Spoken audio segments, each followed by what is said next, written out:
Let me tell you about the first time I experienced seeing the Gloom Spawn or Gloom Hands in Tears of the Kingdom.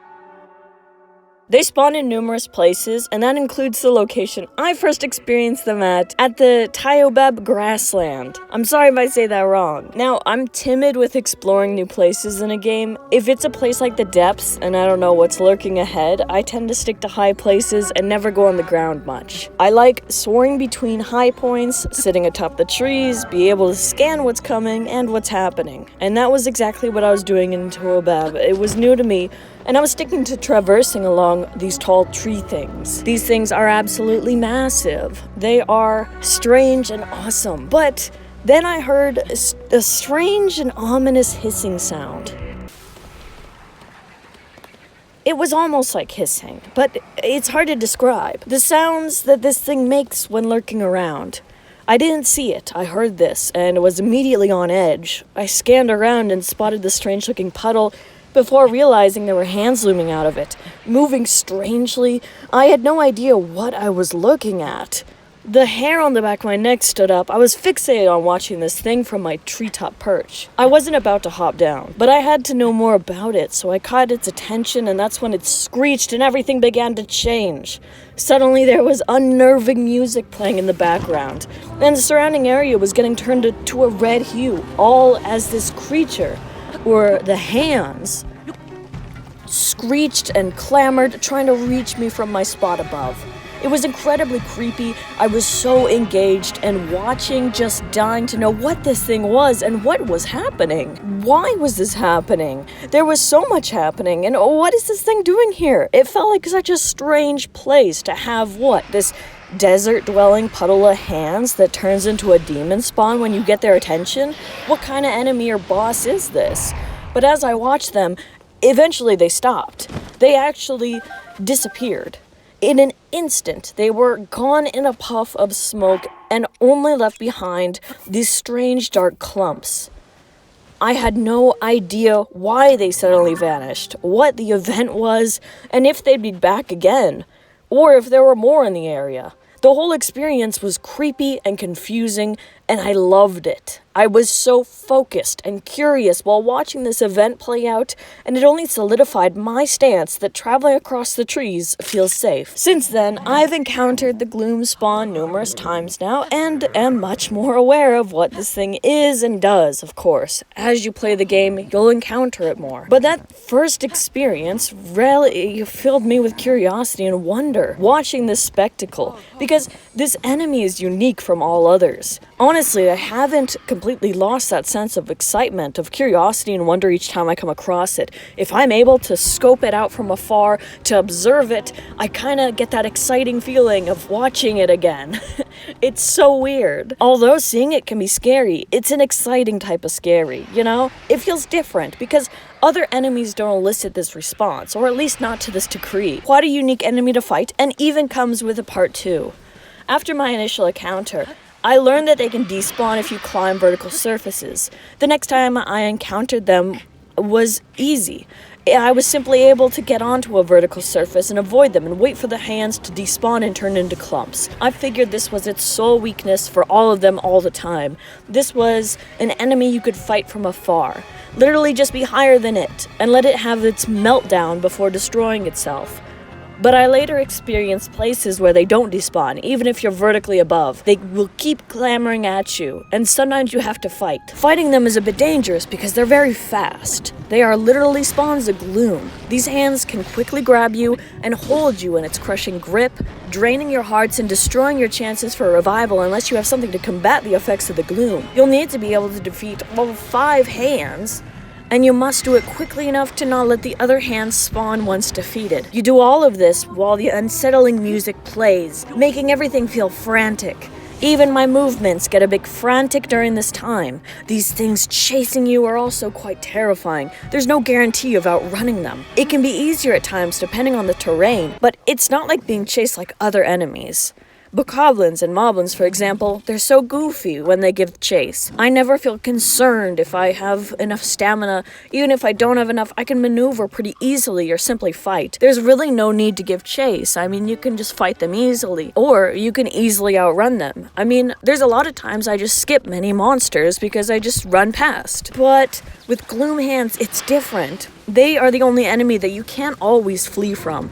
At least I can't confidently always know that I'll flee. It makes the panic more real, and the hands have a far reach. Plus, there's 5 of them, working in unison. Now, although I want to highlight the unique aspects of the Gloom Spawn fight, it's not like it's an impossible enemy or boss at all.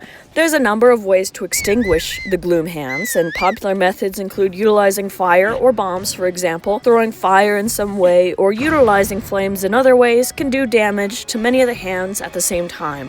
Same goes for other elemental attacks. Utilizing a bomb flower is also very effective. As previously mentioned, hand-to-hand combat and getting close to them is a little dangerous due to them having their gloom effect and how they can grab and hold on to you. But there is another simple method to take care of them all at once and very quickly if you use a Lizalfos tail fused to a weapon. If you didn't know, the tails can act like whips when fused to a weapon. The tail extends outward. This is really interesting to see, and it's a pretty nice weapon. You can actually use it to strike further, and if you do a spin attack, it sticks out straight as you spin. It's excellent for Gloom Hands. If you run into the middle, you can start this spin cycle attack and quickly hit all the hands at once. But you gotta be careful with it because, like I said, they can easily grab you and everything. I'm not the greatest at it, but I've seen others do it really well, and if you can get it down, I'm sure you can take them out much quicker. Taking down the Gloom Hands, though, that doesn't mean it's the end of the fight. As I alluded to earlier, there's a part 2. This is a unique feature of this enemy. Although the first time I encountered the Gloom Hands did not lead to a battle in the end, I later learned about Phantom Ganon, and later fought when it was necessary to destroy the Gloom Hands. Right when you defeat the 5 hands, you feel a sense of relief. You won, you're done now, right? The danger has been extinguished. But that's not true, and it's not the end. Right afterwards, Phantom Ganon is spawned in looking extremely creepy as it looms towards you with its weapon and hunched body posture. Sometimes it runs and just goes at you, but other times its movements are slow and non-human-like. It's clearly just a continued spawn of Gloom, but just now in the form of Ganon. You know that facing him in hand-to-hand combat is still tricky because the gloom that has taken its form of this enemy, and there's a puddle surrounding him. There's a number of places to find Phantom Ganon or Gloom Spawns that you need to fight and actually destroy. The Teki Ihaben Shrine has Gloom Hands that will not despawn after reaching and screeching vertically, clamoring and trying their hardest to extend their gloomy, creepy hands with piercing eyeballs that want nothing more than to grab you. After fighting it and after defeating Phantom Ganon, it leaves behind a demon bow, a gloom spear, or a gloom sword, along with some dark clumps. The demon bow is very long, and the special thing about it is that it does 2 attack plus the more hearts you have. So it's useful if you have a lot of hearts and can stay healed, since losing hearts means losing attack power. The gloom sword has a 40 plus attack power, and the spear has 41, but they afflict you with gloom if you hit an enemy with it. However, you can easily get around this by fusing something to it. If you fuse something to it, it negates it. So be sure to use these items with something fused to them. Now, the dark clumps are strange. If you look at them carefully, you'll see them pulsate. They're bulging and still full of energy, but I wish I could figure out exactly what they are. They radiate pink, they pulse, and you can cook with them. I have a video going through some of my favorite recipes in the game, including some dark recipes you make with dark clumps. I recommend following the recipes because you can easily try cooking with them and get dubious food. But once you hit and you create something like gloom cake, it can help with the effects of gloom. The other use is upgrading your depth armor, which you'll need some dark clumps for that, and the great fairies. So yeah, the drops are quite interesting. They're unique, just as unique for such a great new enemy. The Gloom Spawn is anxiety-inducing, but it can be an exciting kind of scary when you come across them. Whether you're taking steps forward and suddenly see a puddle of gloom appear before hands shoot out of it, or if you are above and suddenly start to hear these ominous hissing sounds as they crawl along the ground, or the screech you hear when they spot you, It can get your heart going a little faster if they give chase, and you're in for a fight. Not one that ends after the first phase, it goes straight into a fight with a puppet Ganon of Gloom. This is such a unique and interesting enemy, and all of this is why it's my favorite.